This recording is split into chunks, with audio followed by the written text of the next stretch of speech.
So hi guys, this is Shakthi here from the Quill, and we are going to be talking to somebody who's been in the news for some time now. Somebody who's done the impossible of trying to help designers to get their designs through to people who need them, and to get people who need good design to get it done fast. In a nutshell, she's done the impossible. Right? We are with Melanie, who's the co-founder and CEO of Canva, and we are going to have a small chat with her to understand how she thinks, what's the plans for Canva, and where they're going from here, and what are the India plans. So Melanie, how do you like India? I love India a lot. Actually, about 9 years ago, I spent 2.5 months traveling around your very beautiful country, and that was a very incredible experience. It was my first backpacking trip, and spent a lot of time seeing your very, very beautiful country. Yeah, that shows in the Indian designs I'm seeing on Canva now. Thank you. So let's get to more serious stuff. Sure. You started as someone who's helping people in a university to wrap their heads around something like Photoshop, right? So tell me, what was your worst day like? What was the most irritating thing about doing that on a daily basis? So I found it very frustrating that the tools were so complex and difficult, because rather than actually getting to teach anyone about design and how to make things look good, it was just all spent just teaching people where the buttons were and like the very, very basics. And it seemed crazy, like to do something like exporting a high quality PDF would take 22 clicks.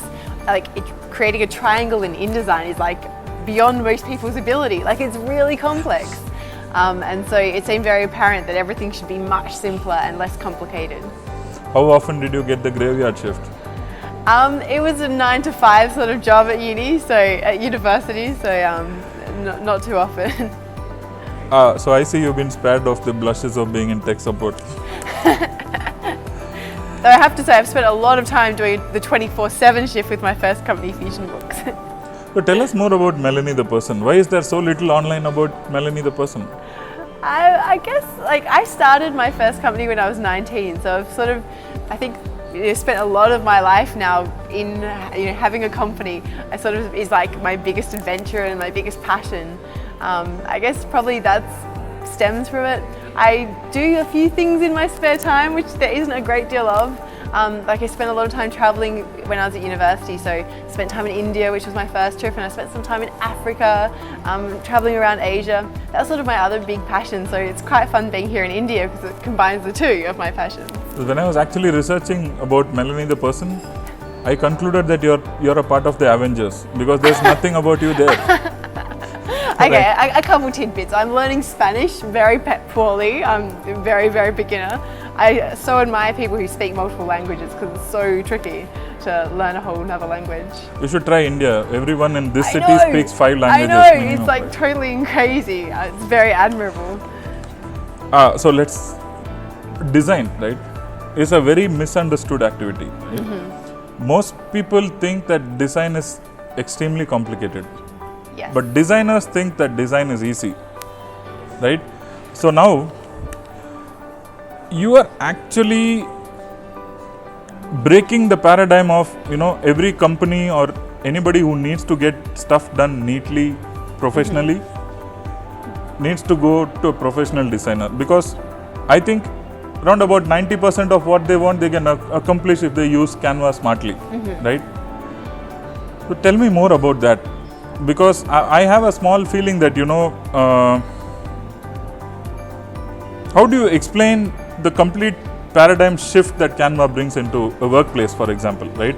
Because if you look at most startups, the creative part of stuff is where they spend more time, going through the whole grind, as you call it, right? Tell us more about that. Yeah, so I think that every single profession is starting to have to create a lot more design. Like, if you look at what a startup has to do, rather than creating just a long business plan that's just like lots of words, they're having to create pitch decks, they're having to create social media graphics, they're having to create presentations, like they're having to create so much visual content.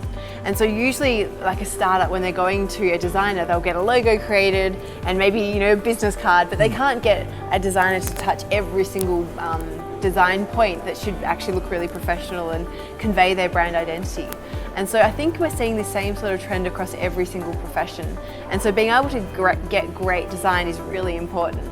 And so this sort of interesting play between a designer and a startup or any single profession, whereas a designer can create the logo and create the things that are really, really intricate and then bring them into Canva, and then everyone else can just go and edit them easily. So for example, a business card, the designer would create the logo and then can do the layout design in Canva, and then everyone else in the organisation can use it.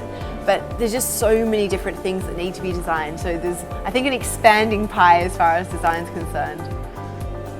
Yeah, so the other offshoot of that, the designer community is a slightly a group of slightly touchy people when it comes to their art form, which it is, right? Most of it is art.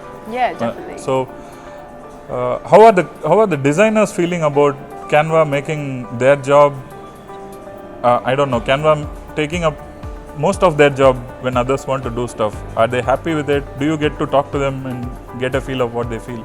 Yeah, we actually work with a lot of designers, and we're actually finding a lot of people are adopting the platform. So the product we just launched last month, Canva for Work, enables designers or anyone who's super creative to create the templates that then the rest of the organisation can use.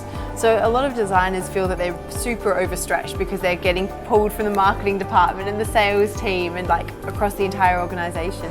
And so they can actually create a template for a presentation that then people can go and edit the text. So rather than designers having to create all these tiny little annoying text tweaks for every business card, every presentation, they can actually sort of create a platform that the rest of the organisation can use.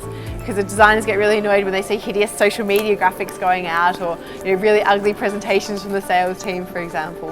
And so they can actually have a lot more reach within the organisation without having to do all these time-consuming, painstaking, annoying things. So let me ask you this question that's been bothering me ever since Sure. I wanted to talk about design. Yeah. Do you think ultimately design is going to be replaced by a smart tool, or no? Absolutely not. So I think if you look at any profession, for example, a marketer, in years gone by, they might be creating, looking at telephone books and doing really rudimentary sort of plain text-based things, sending out sales letters. But now if you look at what they're doing, a marketer is often online doing SEO, doing social media. So I think that the profession is just changing and it becomes more enabled by the tools. It certainly doesn't become less important, because I think actually visual communication is just becoming more and more central to companies around the world. Tell us more about designing scarves. Well, okay, so I was 14 and it was my first, taste of entrepreneurship. I made scarves and then sold them to women's boutiques around my hometown in Perth, Australia. Well, it wasn't a particularly significant company. I think I made $500 in total. It was a very, very important part of my journey, because it was the first time that I actually learned to create something that people wanted. I learned to be, actually have my cost of goods and to sell it for more than that price, to market. And it sort of just gave me that taste for entrepreneurship. Oh, that's nice. And about Canva, right? I see that there's another angle to Canva which is not very popularly spoken about or explored. I look at it as a potential platform where professional designers can actually showcase their work, a sort of an e-commerce model for the professional designers, right? Is that part of the bigger business plan? I know that it's already happening, because other than the free stuff that I see, the stuff that people have to pay for, it is absolutely top notch. So I'm guessing it has already started. What are the plans for that? That is such an excellent question, because that's such an important part of our plans on a few levels. So designers can actually create designs and then sell them through Canva. That's one thing that's really starting to take off. We're really excited to explore. So we'd love designers, especially in India now as we're launching here, to contribute. But then also we're starting a Canva for Experts program, which is often designers and marketing companies who go into companies and train them how to use Canva for Work, because it's such a topical thing and so important. It's really exciting to see designers getting on board that. And then also, we've actually started to see people advertising for Canva designers or people who are experts in Canva, and really excited to see that develop. I feel like it's just in its very early days, but starting to see job ads where they're specifying that they want to have someone who's an expert in Canva is pretty cool. Are you in direct competition with the Adobe Creative Cloud? I think we're complementary. So we don't do things like logo design and really like intricate design, because most people just want to be able to lay out a beautiful presentation or a pitch deck. So we sort of leave those things in the realm of professional designers who actually have those skills, but then they can import their content into Canva to have other people be able to make the little tiny text tweaks and be able to add photos and have things very much on demand. Is Canva going to be on the mobile soon? We have so many plans for Canva. We like something that we say quite frequently because it's extremely true is that we've done 1% of what we believe is possible. Like we've got 5.5 million users, which is pretty exciting, but there's like more than 2 billion internet users on this planet. So we've got a long way to go, and then hopefully internet will become even more accessible to the rest of the people on this planet. So if I ask you to describe Canva in one word, what's that word? Empowering. I think that this is elaborating upon the one word, but the whole ambition behind Canva is that it empowers people to communicate their ideas visually.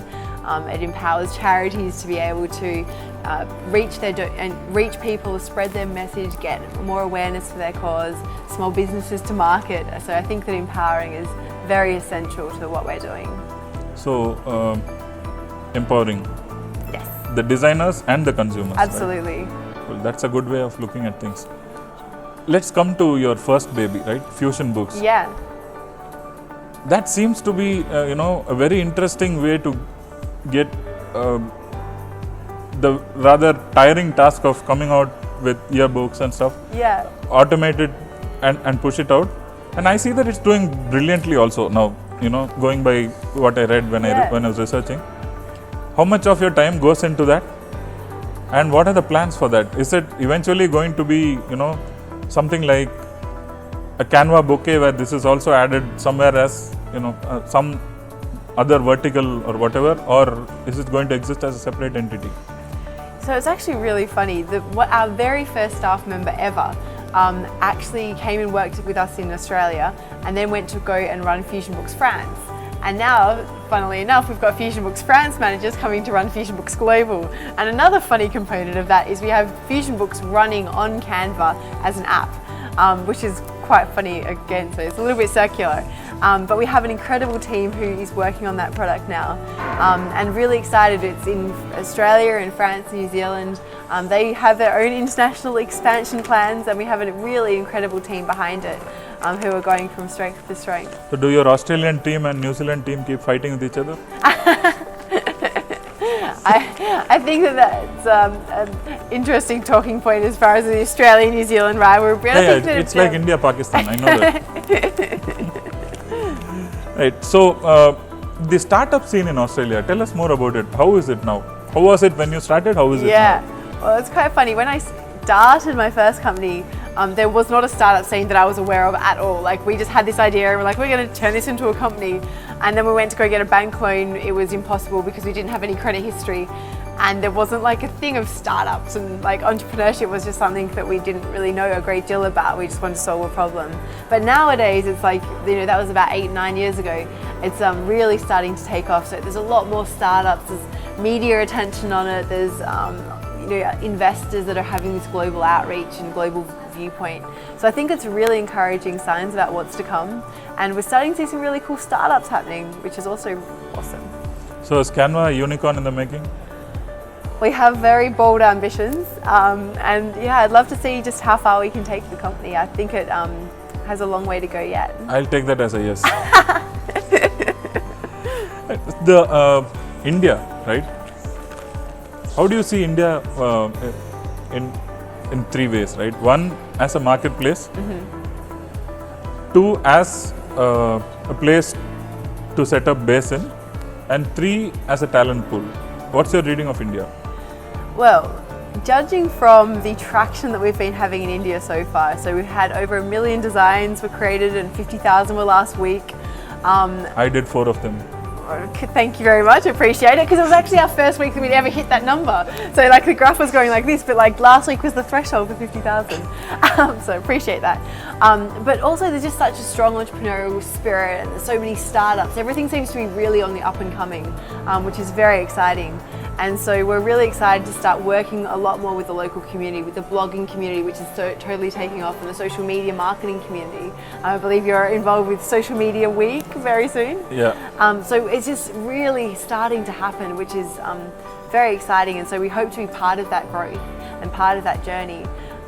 We're setting up a Canva for Ambassadors program here, really wanting to partner with the design. Sign me in. Thank you, appreciate that. Yeah, really wanting to partner with the local design community, the stock photography community, the illustrators community. We're really just starting to put our foot in the water here, but we think there's just so much potential, which is exactly what we're doing here right now.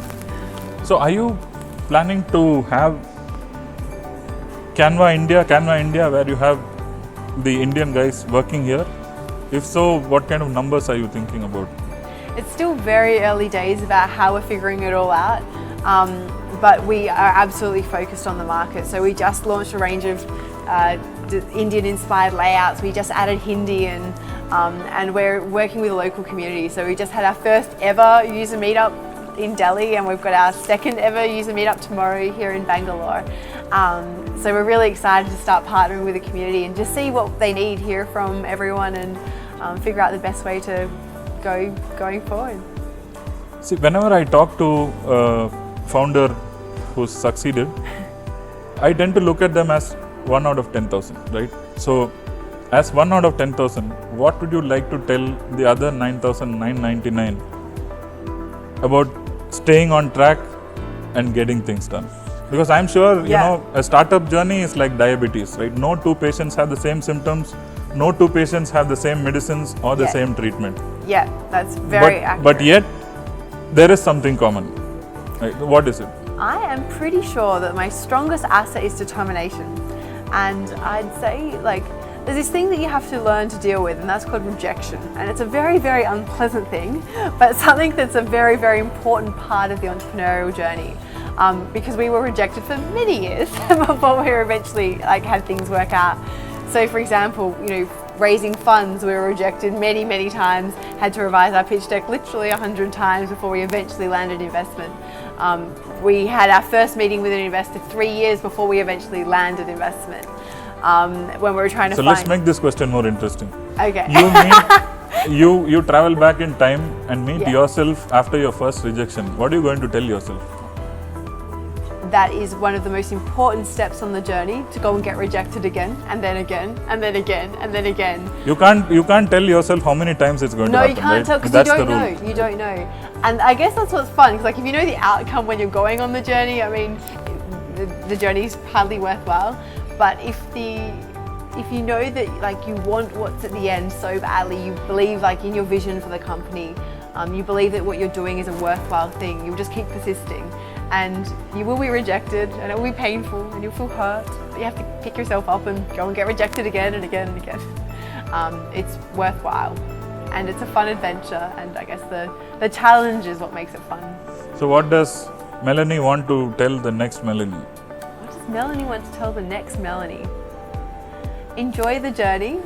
Have your eye on the outcome and on what you're trying to achieve, but I was speaking to someone, he founded Ask Jeeves, and he had said that the funnest part was actually the thrill of the chase, the challenging days, when you have your team together and you're just struggling trying to figure out the solution. I think the thrill of trying to solve problems and is a really fun part of the journey, and to enjoy that because it's a lot of fun.